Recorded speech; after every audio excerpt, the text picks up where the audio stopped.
అది అన్నది బంగారం కిందికి నన్ను బాధ పెట్టాడు అమ్మ, వాళ్ళు మాట్లాడిండ్రు కదా బంగారం పెట్టమని అన్నాడు అన్నది.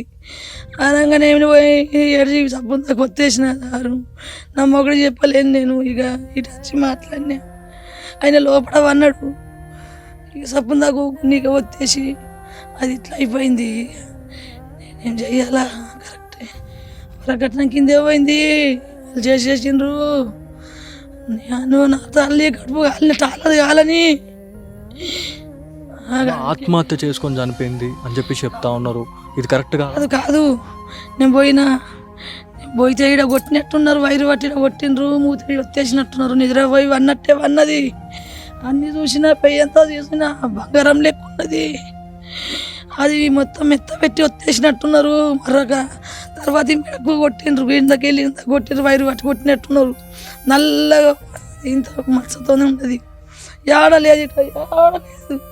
అమ్మ అంటే ఉరేసుకున్న తర్వాత నార్మల్గా కొన్ని ఆనవాళ్ళు కనిపిస్తాయి, కాకపోతే ఇక్కడ బ్లీడింగ్ అయినట్టు రక్తం వచ్చినట్టు కనిపించింది.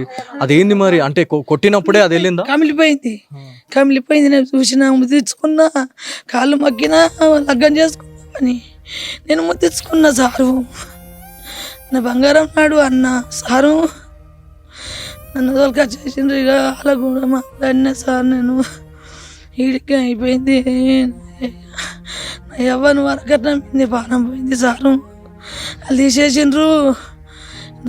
ఇంత కక్ష ఎందుకు? అంటే ఇంత ప్రేమించి పెళ్లి చేసుకున్న వ్యక్తి ఎంత మంచి చూసుకోవాలి, మరి ఇంత దారుణానికి ఎందుకు ఈయన ఒడిగట్టిండు అనేది.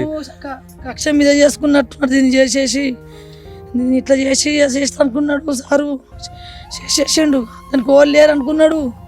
మేము ఇలా ముట్టు చేయటం పోలేము సారు, నా మరిది చచ్చిపోయిండు, సొంత మరిది, మేము ఎట్లా పోవాలా, 20 రోజులు కూడా కాలేదు.